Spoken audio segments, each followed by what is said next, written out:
바울이 율법의 의를 버리고 오직 하나님의 의로 구원을 받았음에 대해서 살펴보았습니다. 바울은 빌립보서 3장 10절부터 14절에 세 가지 진술을 이제 하고 있습니다.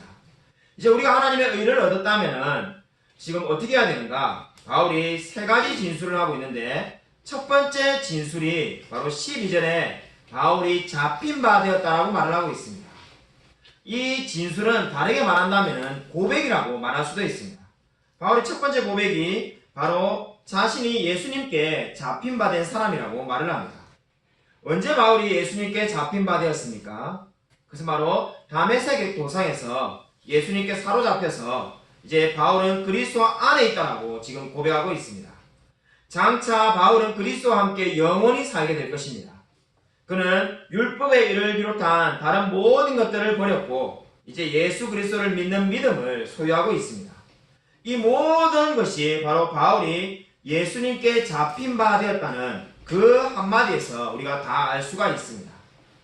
두 번째 바울의 진술은 바울이 이미 얻었다 함도 아니고 온전히 이루었다 함도 아니라는 12절의 고백에서 나타나고 있습니다. 바울은 지금 좀 전에 예수님께 잡힌 바 되었다고 말을 하였습니다. 그런데 바울은 마치 불만족스러운 듯이 이렇게 말을 하고 있습니다. 이미 얻었다 함도 아니고 온전히 이루었다 함도 아니라. 여기서 불만족스러운 것은 예수님께 잡힌 것이 불만족스럽다는 것이 아닙니다. 예수님이 자신을 잡으신 목적이 있었다는 겁니다. 예수님이 이 바울이 율법의 의로 살아가고 있는 그 사람을 예수님께 사로잡으신 이유가 있는데 그 목표에 자신이 아직 도달하지 못한 것이 불만족스럽다는 겁니다. 그 목표가 무엇입니까? 그리스도에 대한 체험적인 지식을 가지며 자신의 삶과 생활 전체에서 그리스도와 같이 되고자 하는 것이 바로 그리스도께서 바울을 사로잡으신 목적이었습니다. 그런데 바울이 지금 안타까워하는 부분이 뭡니까? 아직 그 목표에 도달하지 못했다는 겁니다. 그렇기 때문에 바울은 자신이 이미 얻었다 함도 아니고 온전히 이루었다 함도 아니라고 고백하고 있습니다. 바울은 예수님께서 자신을 구원하신 목적을 잘 알고 있었습니다. 그 목적은 바울이 그리스도의 장성한 분량이 충만한 데까지 이르게 되는 것이었습니다. 근데 바울은 아직 거기에 도달하지 못했다라고 고백하고 있습니다. 세 번째 바울의 진술은 14절에 표대를 향하여 달려가노라라고 말하는 표현에 나와 있습니다. 오늘 설교의 제목이기도 한데 바울은 그 목표에 도달하지 못했다라고 좀 전에 두 번째 진술에서 고백하였습니다. 그런데 바울은 세 번째 진술에서 지금 어떻게 말합니까? 그 목표에 도달하지 못한 것은 맞지만은 자신은 그 목표를 향하여 달려가고 있는 중이다라고 고백하고 있습니다. 그러니까 다르게 말한다면 어떻게 말할 수 있습니까? 바울은 예전에 살던 삶으로 절대로 돌아가지 않고 하나님이 원하시는 그 목표를 향하여 아직 도달하지 못하였지만 달려가고 있노라라고 지금 세 번째 진술에서 말하고 있습니다. 그 마음을 엿볼 수 있는 표현이 달려가노라는 말에서 잘 나타나 있습니다. 여러분, 달려가노라는 말이 12절과 14절에 두 번에 걸쳐서 나오고 있습니다. 근데 사실상 세 번 나옵니다. 아무리 봐도 그죠? 12절과 14절에만 달려가노라는 말이 있습니다. 어디에 또 달려가노라는 말이 있는가? 놀랍게도 3장 6절에 교회를 박해하고라는 단어에 박해하고가 달려가노라는 말과 똑같은 표현입니다. 그러니까 바울이 지금 어떻게 표현을 하고 있는 겁니까? 예전에는 열심으로 교회를 달려가고, 그러니까 그러면 말이 이상하니까 박해하고라고 되는 거죠. 교회를 박해하는데 열심을 다하며 달려갔다는 겁니다. 근데 그 사람이 이제 변화되어서 지금 뭘 하고 있습니까? 주님의 장성한 분량이 충만한 데까지 자신이 닮아가는데 달려가고 있다고 말을 하고 있습니다. 그러니까 세 번에 달려가고라는 말이 나오는데 한 번은 헛된 것을 위하여 달려갔고 이제 두 번에 달려가고는 주님을 닮아가는데 열심을 다하여 살아가고 있다고 고백하고 있습니다. 사실 이 세상에서 그 누구도 완전히 성화될 수 있는 사람은 아무도 없습니다. 우리가 잘 알다시피 감리교를 창시한 존 웨슬리는 완전 성화를 주장하였습니다.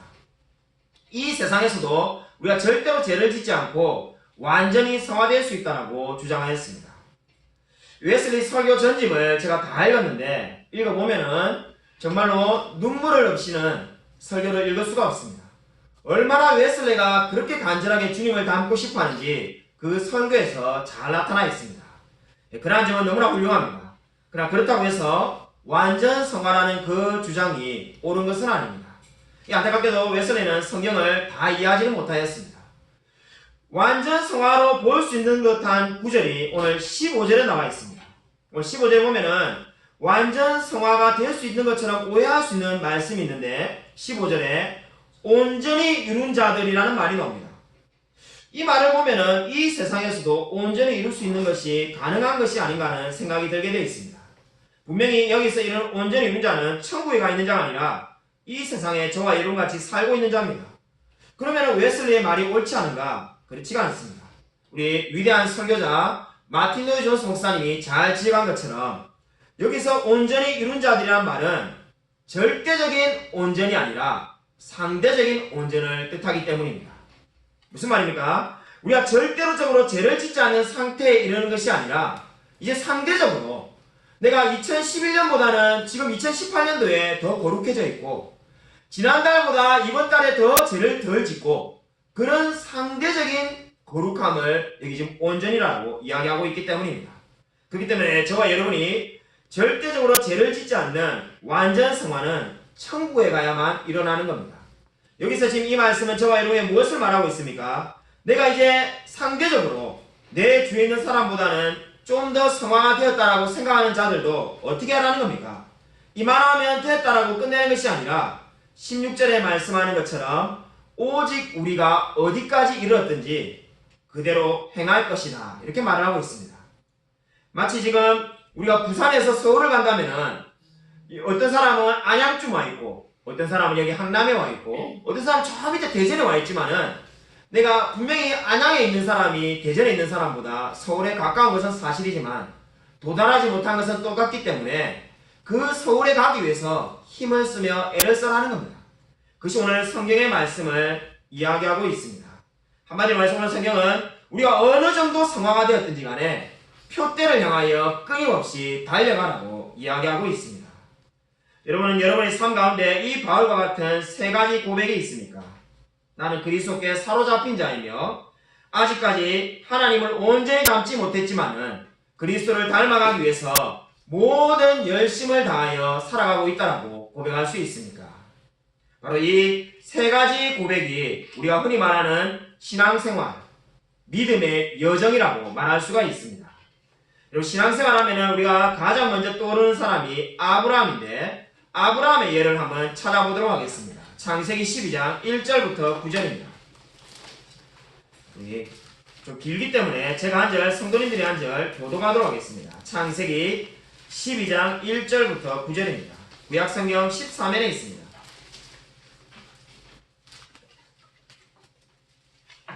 구약성경 14쪽 창세기 12장 1절부터 9절까지를 제가 한 절, 성도님들이 한 절 교독하도록 하겠습니다. 창세기 12장 1절부터 9절까지입니다. 여호와께서 아브라함에게 이르시되 너는 너의 고향과 친척과 아버지의 집을 떠나 내가 내게 보여줄 땅으로 가라. 내가 너로 큰 민족을 이루고 내게 복을 주어 내 이름을 창대하게 하리니 너는 복이 될지라. 너를 축복하는 자에게 내가 복을 내리고 너를 저주하는 자에게는 내가 저주하리니 땅의 모든 족속이 너로 말미암아 복을 얻을 것이라 하신지라. 이에 아브라함이 여호와의 말씀을 따라갔고 롯도 그와 함께 갔으며 아브라함이 하란을 떠날 때 75세였더라. 아브라함이 그의 아내 사레와 조카 롯과 하란에서 모든 소유와 얻은 사람들을 이끌고 가나안 땅으로 가려고 떠나서 마침내 가나안 땅에 들어갔더라. 아브라함이 그 땅을 지나 세겜 땅 모레 상수리나무에 이르니 그때 가나안 사람이 그 땅에 거주하였더라. 여호와께서 아브라함에게 나타나 이르시되 내가 이 땅을 내 자손에게 주리라 하신지라. 자기에게 나타나신 여호와께 그가 그곳에서 제단을 쌓고 거기서 베델 동쪽 산으로 옮겨 장막을 치니 서쪽은 베델이요 동쪽은 아이라. 그가 그곳에서 여호와께 제단을 쌓고 여호와의 이름을 부르더니 함께 읽으시겠습니다. 점점 남방으로 옮겨갔더라. 아멘. 창세기 12장 1절을 보시면은 하나님께서 내가 너에게 보여줄 땅으로 가라라고 명령하고 있습니다. 사실 우리가 이 성경의 다른 부분을 통해서 다 알다시피 이 명령은 아브라함에게 처음 주어진 명령이 아니었습니다. 원래 아브라함은 갈대아 우르에서 살고 있었는데 거기서 하나님께서 떠나라고 명령하였습니다. 그때는 그의 아버지 데라가 주도하여서 하란까지 왔습니다. 문제는 하란에 너무나 오래 머물렀다는 데 있습니다. 대부분의 학자들은 하란에서 아브라함이 15년간 머물렀다는 데 동의합니다. 그러니까 하란에서 15년간 머무르면서 하나님이 지시할 땅으로 가지 않고 있습니다. 그때 지금 하나님께서 이렇게 명령하신 겁니다. 하란이 무엇입니까? 우리 11절 안 왔지만은 11장 31절에 보면은 하란이라는 말이 나와 있는데 하란이라는 지명의 뜻은 열매가 없다는 뜻을 담고 있습니다. 그러니까 한마디로 말해서 하란은 사람이 살기에는 메마른 땅이 하란이었습니다. 그러한 하란에서 아브라함은 15년간을 보내었습니다. 쉽게 말해서 하란은 인생을 낭비하는 곳이다라고 말할 수가 있습니다. 그러한 아브라함에게 하나님께서 창세기 12장 1절에 다시 한번 가라라고 명령하고 있습니다. 이 말씀은 단순히 이미 명령한 것을 반복하는 데 있지 않습니다. 여러분, 하나님께서 이 말씀을 하시는 의미가 어디에 있습니까? 이 말씀은 하나님께서 아브라함을 결코 포기하지 않으시겠다는 겁니다. 하나님께서 이미 아브라함에게 명령하셔서 떠나라고 말을 했는데 아브라함은 하란에 계속 머물러 있습니다. 근데 하나님께서 다시금 가라는 것이 무엇입니까? 그 아브라함의 삶에 끊임없이 간섭하셔서 하나님께서 원하시는 목표대로 이끌어 나가시겠다는 겁니다. 오늘 우리가 읽은 빌립보서의 고백대로 말한다면 아브라함은 이제 하나님께 잡힌 바 된 사람이고 표대를 향하여 달려가야 될 사람이 계속 머물러 있기 때문에 하나님께서 지시할 땅으로 가서 표대를 향하여 달려가라는 겁니다. 여러분, 아브라함이 어떻게 하였습니까? 다시 가라는 하나님의 명령대로 이제 떠났습니다. 중요한 것은 무엇입니까? 1절을 보시면은 하나님께서 구체적인 장소를 알려주지 않는다는 겁니다. 물론 우리는 성경을 못 읽어보았기 때문에 이 장소가 가나안 땅이라는 것을 잘 알고 있습니다. 그러나 우리 1절을 아무리 읽어봐도 가나안 땅이라는 것이 나와 있지 않습니다. 한마디로 말해서 아브라함은 거기가 어딘지도 모르고 따라갔다라고 성경이 말씀하고 있습니다. 그럼 신앙생활이 무엇입니까? 신앙생활은 나의 5년 뒤, 10년 뒤의 미래를 미리 보는 것이 아닙니다. 수많은 사람들이 점을 치는 이유가 어디에 있습니까? 자신의 미래가 궁금하기 때문입니다. 나의 1년 뒤, 5년 뒤, 10년 뒤에 나의 건강과 사업이 어떻게 되어 있을까? 너무나 미래가 궁금한 겁니다. 근데 여러분, 아브라함을 보십시오. 아브라함은 갈 바를 모두 알고 떠난 것이 아니라 그저 한 걸음 한 걸음 하나님이 명령하신 대로 갔다는 것을 우리가 알 수가 있습니다. 저와 여러분도 마찬가지입니다. 우리가 모든 나의 미래를 알기 때문에 주님을 믿고 따라가는 것이 아닙니다.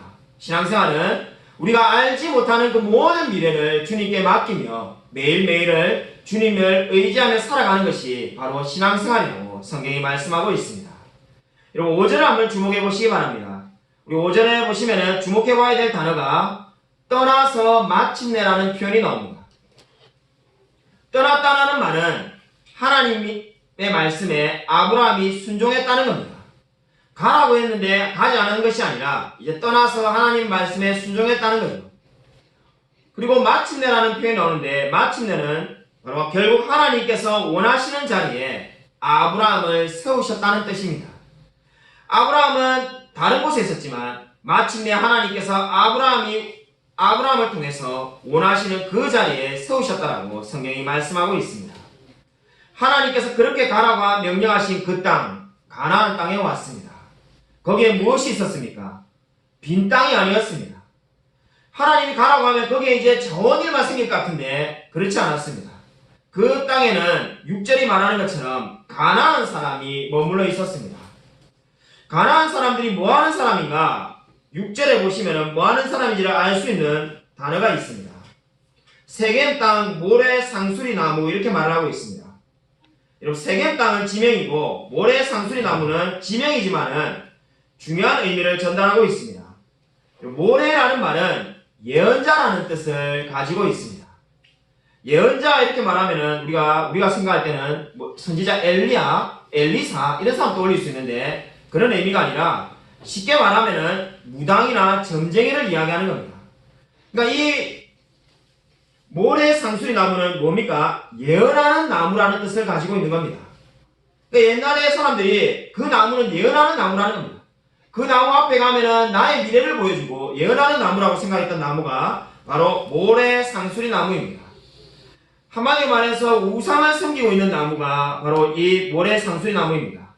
이 사실을 통해서 뭘 알 수 있습니까? 가난한 사람들은 하나님을 믿는 신앙에 전혀 도움이 되지 않고 오히려 그 반대로 살아가는 사람이 가난한 사람이라는 것을 알 수가 있습니다. 그러니까 하나님께서 지시하라는 땅에 이제 오면은 거기에 아무런 어려움이 없이 편안하게 사는 것이 아니라 하나님을 믿지 않는 사람들 속에서 수많은 어려움 가운데 살아갈 수밖에 없다는 것을 지금 성경이 말씀하고 있습니다. 하나님을 믿지 않는 자들 속에서 하나님을 선포하며 하나님의 사람으로서 믿음을 지키며 살아가는 것이 하나님께서 아브라함에게 주신 뜻이었습니다. 저는 어렸을 때 예수님 믿으면 무조건 잘 살고 성공해야 된다고 가르치는 교회에서 신앙생활을 했습니다. 한 번도 저에 대한 설교를 들어본 적이 없고 예수 믿으면 무조건 부자가 되고 번영하며 잘 살아야 된다고 믿었습니다. 저도 어릴 때 그렇게 믿었는데 문제가 있었습니다. 우리 부모님도 다 그렇게 믿고 살았는데 문제는 우리 집안이 제가 어릴 때는 부자였는데 횟수가 지나면 지날수록 계속 가난해진다는 겁니다. 어릴 때는 집이 여러 채였고 땅도 많았는데 이제 중고등학생을 지나니까 우리 집이 이 쓰레기 집에 살고 있고 제가 자다가 일어나면 머리가 천장에 대 있고 화장실은 집 밖에 있고 뭐 이런 곳에서 살고 있는 거예요. 뭐 지가 나오는 건 당연하고 설교를 들으면은 처음엔 너무나 은혜가 되었는데 사춘기를 지나면서 계속 고민하기 시작합니다. 예수 믿으면은 인생의 복을 받고 잘 산다고 했는데 왜 우리는 가난하게 살까? 우리가 처음에는 열심히 부족해서 그렇다고 생각했습니다. 우리 어머니는 새벽기도 한 번도 안 빠지고 저도 대학교 1학년 때 창원에서 진주까지 대학을 다니는데 아침에 일어나면 새벽에 일어나요. 새벽기도를 드리고 진주에 가가지고 1교시 수업을 드리고 집에 돌아오고 이렇게 1년을 살았습니다. 그래도 달라진 게 아무것도 없어가지고 결국은 등록비용이 없어가지고 대학교 1학년을 마치고 1년을 중무공장을 다니기 위해서 휴학을 했습니다. 그때 굉장히 많이 회의가 들었습니다. 아니 예수 믿으면 부자가 된다는데 부자는 고사하고 내가 군대를 안 갔다서 이제 시간을 하나님 주신 건 감사한데 그 시간을 결국 공장을 다니는데 그래서 제가 대학부 담당 목사님에게 한번 여쭤봤습니다. 예수 믿으면 부자가 된다는 게 성경에 어디에 나와 있습니까? 제가 굉장히 공손하게 얘기했지만은 마음에 작심을 하고 정확한 대답을 얻지 않으면은 이제 교회를 안 다니든지 뭔가 술을 내야 되겠다 생각하고 물었습니다. 그때 대학부 담당 목사님이 제게 이렇게 말했습니다. 성경에 예수 믿으면 부자가 된다, 잘 산다 이런 구절은 없다. 그런데 성경 전체적으로 의미가 예수 믿으면 부자가 되고 성공하고 늘 잘 된다는 걸 이야기하고 있다 이렇게 대답하시는 거예요. 듣고 난 다음에 전혀 대답이 되지 않았습니다. 이거는 뭔가가 잘못되어 간다. 성경에 없는데 성경 전체가 그렇게 말한다는 게 말이 되느냐. 그래서 오랜 세월을 끝에 감사하게도 진리가 뭔지를 깨닫게 되었습니다. 사랑하는 여러분, 안타깝게도 지금도 그렇게 가르치는 분들이 있습니다. 예수 믿으면 세상에서 부자가 되고 성공해야 된다고 말하는 분들이 있습니다. 쉽게 말해서 이 상가에 우리 교회 지금 성도님 중에 이 상가에서 청소하는 분들 계신데 이들이 말하는 논리가 뭡니까? 예수 믿으면 성공해야 된다는 말하는 분들의 논리는 여러분 이 상가에서 청소하는 분이 전도하면 전도가 잘 되겠냐? 그런데 이 상가의 건물주가 많이 전하면은 제가 그렇게 말할 때 그 말의 위력이 훨씬 더 크다는 겁니다. 그러나 그것은 절대로 진리가 아닙니다. 그런 논리라면은 우리 이미 기독교는 이미 온 대한민국을 복음화시켰어야 되는 줄 모릅니다. 통계를 보면 뭐라고 말을 하고 있습니까? 국회의원의 3분의 1이 그리스도인입니다. 그리고 우리 100대 기업의 무려 30%, 40%가 기독교인이라고 말하는 수많은 통계들이 있습니다. 그러므로 부자가 되야만이 복음화에 유리하다는 이야기는 결코 성경이 말하는 바가 아닙니다. 오히려 성경은 그 반대 진리를 이야기하고 있습니다. 지금 아브라함을 보십시오. 하나님의 말씀을 믿고 이제 구원받았습니다. 그리고 하나님이 명령하는 대로 그 땅에 갔습니다. 부자가 되거나 성공하는 것이 아니라 하나님이 분명히 1절과 2절에 뭐라고 말했습니까? 너로 하여금 큰 민족을 미루고 큰 땅을 주실 거라고 말했습니다. 나라를 이룰 거라고 말했습니다. 그러나 아브라함이 바로 땅을 얻은 것이 아니라 아브라함이 직면한 것은 바로 하나님을 믿지 않는 가난한 사람들을 만나게 된 것입니다. 그것이 바로 무엇을 말합니까? 하나님께서 그 삶 가운데 어려움을 주신다고 말을 하고 있습니다. 오히려 예수를 믿으면 그 삶 가운데 어려움에 직면할 수밖에 없습니다. 왜 하나님이 어려움을 주실까요? 저와 여러분을 괴롭히는 것이 아니라 거기에 놀라운 영적인 진리가 있습니다. 여러분, 그 어려움이 찾아오자 아브라함이 어떻게 되었습니까? 7절과 8절을 주목하여 보십시오. 아브라함이 그 삶 가운데에 예배를 드리게 되었습니다. 여러분, 오늘 성경 말씀 보면은 가나안 사람을 만나자마자 아브라함이 그곳에서 7절에 제단을 쌓았다고 말을 하고 있습니다. 그뿐만 아니라 아브라함이 8절에 베델로 가든 아이성으로 가든 어디로 가든지 간에 제단을 쌓고 예배를 드렸다라고 성경이 말씀하고 있습니다. 여러분, 오늘 이 성경 말씀은 저와 여러분에게 어떠한 영적인 교훈을 줍니까? 하나님이 저와 여러분에게 약속을 주십니다. 약속은 뭡니까? 당장 이루어지는 것이 아닙니까? 내일의 약속이죠. 내일의 약속을 주시면서 하나님이 오늘 저와 여러분에게 어떻게 살기를 원하시는 겁니까? 예배의 삶을 드리기를 원하시는 겁니다. 그것이 바로 오늘 아브라함을 통해서 저와 여러분에게 주시는 중요한 영적인 교훈입니다. 아브라함에게 주신 1절과 2절의 약속은 내일의 약속이었습니다. 큰 민족을 이루고 나라를 이루는 거 아브라함에게 지금 하나도 이루어진 게 없습니다. 근데 아브라함은 어떻게 살고 있습니까? 예배를 드리며 주님께 나아가고 있습니다. 아브라함은 이미 변화되었습니다. 이제 어느 곳을 가든지 간에 주님께 예배를 드리며 여호와를 부르는 사람으로 완전히 변화되어 있습니다. 여러분, 하란에서 예배를 드렸다는 성경의 말씀은 없습니다. 그러나 이제는 아브라함은 어떻습니까? 오직 주님만을 의지하며 살아가는 사람이 된 것입니다. 초대교회 때 이야기입니다. 황제가 그리스도인들을 모두 잡아오라고 한 사령관에게 말을 했다는 기록이 최근에 밝혀졌습니다.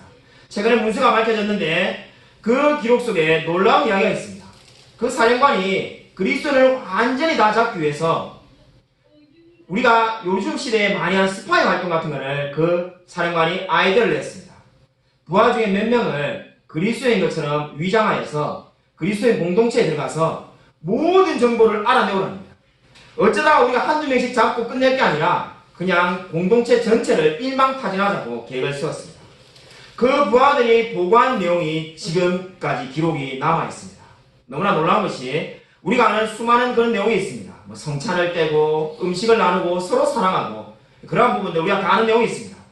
너무나 제일 충격적인 부분이 있는데 황제를 위하여 매일 기도를 한다는 겁니다. 사령관이 너무나 깜짝 놀란 거죠. 황제가 지금 그리스도인들을 죽이려고 안달이 나 있는데 그 황제를 위하여 매일 그리스도인들이 기도한다는 겁니다. 그뿐만 아니라 자신들을 괴롭히고 죽이려는 자들에게 하나님께서 은혜를 베풀어 달라고 날마다 기도한다라고 보고하는 내용이 남아 있습니다. 여러분, 이 이야기가 무엇을 보여줍니까? 우리 신앙의 선배들이 살아왔던 삶의 모습을 보여주고 있습니다. 인생에서 너무나 힘들고 예수를 믿는다는 이유 하나만으로 죽을 위기 가운데 있는데 자신을 죽이려고 하는 황제와 사령관과 그 모든 군인들을 위하여 날마다 기도하는 삶이 우리 신앙의 선배들 초대교회의 삶이었습니다. 여러분, 믿음이란 무엇입니까? 여러분, 정말로 표대를 향하여 달려가고 있습니까? 이만하면 됐다는 것이 아니라 내가 주님을 향하여 끊임없이 달려가고 있습니까? 무엇일까요? 저와 여러분이 믿음을 갖고 있다는 그 사실이 우리의 삶에 어떠한 영향을 미치게 되는 것일까요? 성경 말씀을 한 구절 더 찾아보도록 하겠습니다. 우리 이사야 54장 1절과 2절입니다.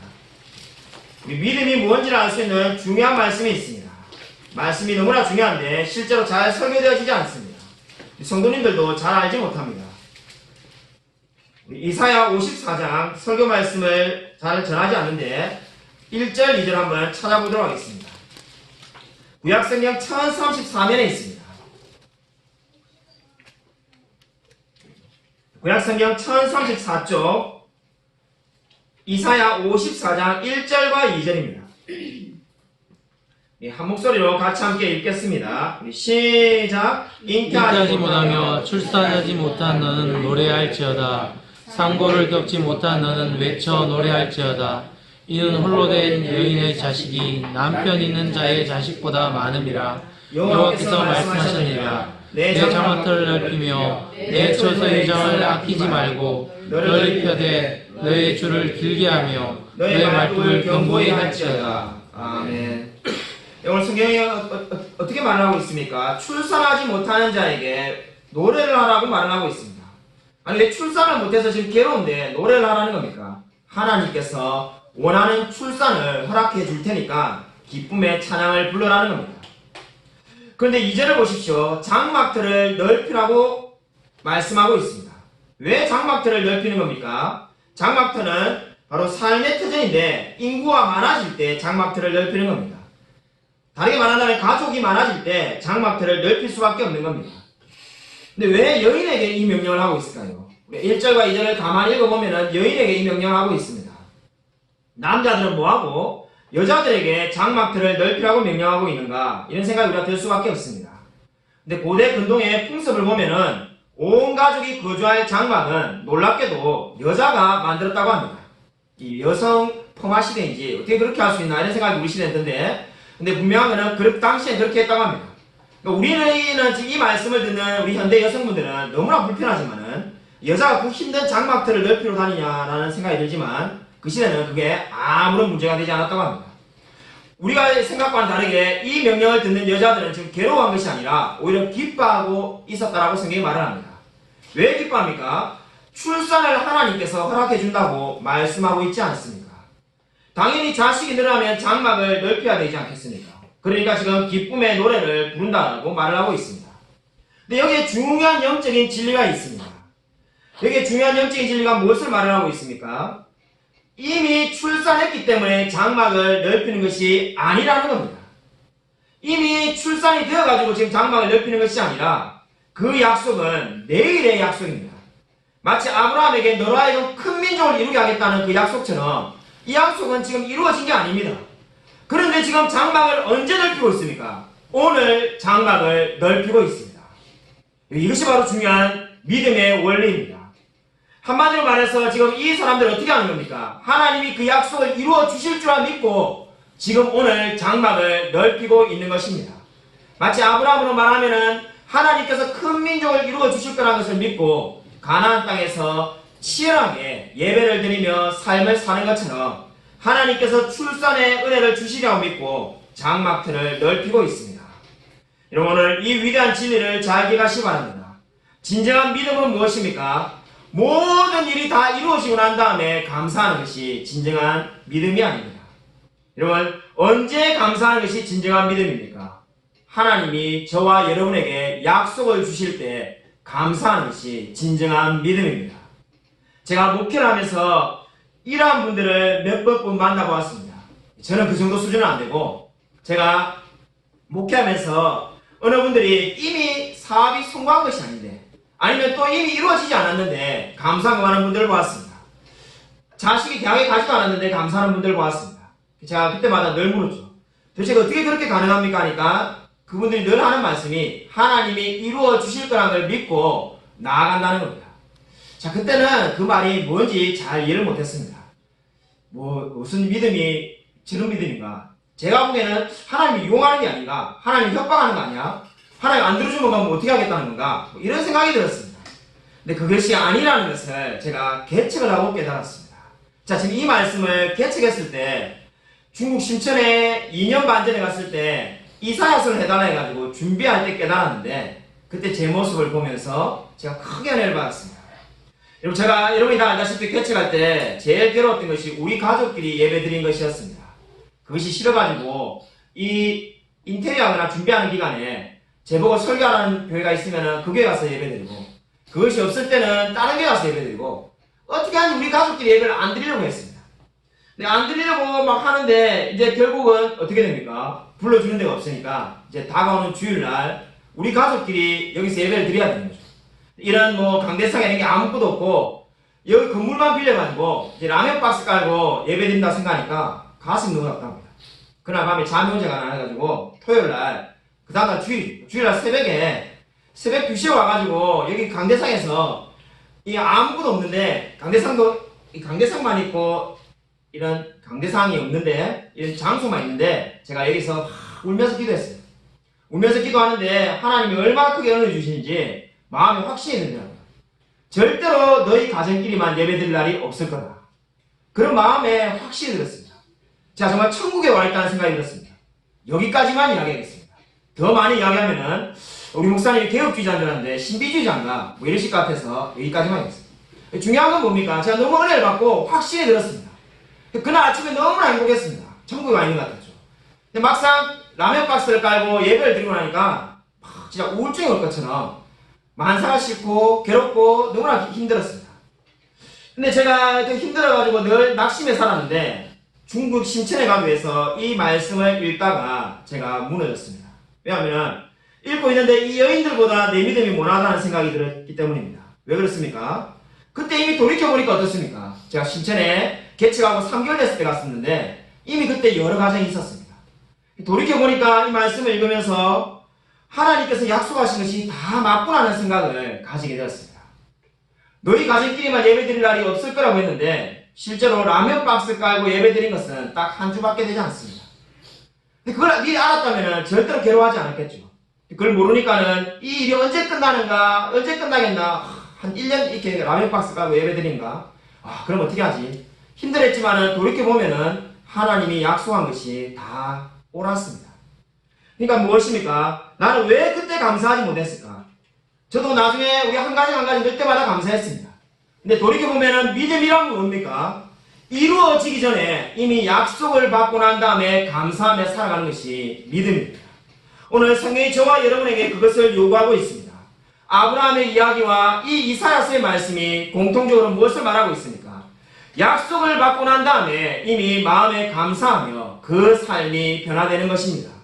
모든 일이 결과가 다 이루어지고 난 다음에 누가 감사하지 못하겠습니까? 그거 못한 사람 아무도 없습니다.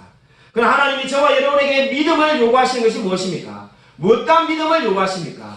바로 그 믿음은 약속을 받자마자 이루어졌다는 것을 믿고 감사하며 살아가라는 겁니다.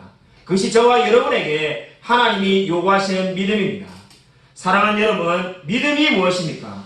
믿음은 두 가지를 늘 가지고 있습니다. 믿음의 두 가지 측면은 한 가지는 구원 얻는 믿음입니다. 구원 얻는 믿음은 우리가 믿음을 가지고 있으면 천국에 가는 거죠. 그 믿음 아마 이 자리에 있는 우리 모든 분들을 다 가지고 있을 겁니다. 오늘 성경은 저와 여러분에게 또 한 가지의 믿음을 요구하고 있습니다. 다른 것이 아니라 같은 믿음이지만 두 가지 측면이 있습니다. 그것은 바로 살아 역사하는 믿음입니다. 하나님의 약속을 이미 받은 자로서 약속을 받지 않은 것이 아닙니다. 이미 약속을 받은 자로서 그 약속을 믿고 살아 역사하는 믿음을 가지고 이 세상에서 담대하게 살아가는 겁니다. 우리 주위에 아브라함처럼 수많은 가나안인들이 있고 우리의 신앙을 무너뜨리려고 하지만은 늘 하나님만을 바라보며 의지하며 살아가는 것이 바로 하나님이 저와 여러분에게 요구하시는 믿음입니다. 여러분은 이런 믿음을 가지고 살아가고 있습니까? 바울처럼 표대를 향하여 내가 그 믿음을 위하여 온전히 달려가겠다고 다짐하고 있습니까? 아무쪼록 믿음의 여름 가운데 오직 하나님의 약속을 믿고 주님을 닮아가는 저와 우리 모든 성도님이 되시기를 주님의 이름으로 간절히 축원드립니다.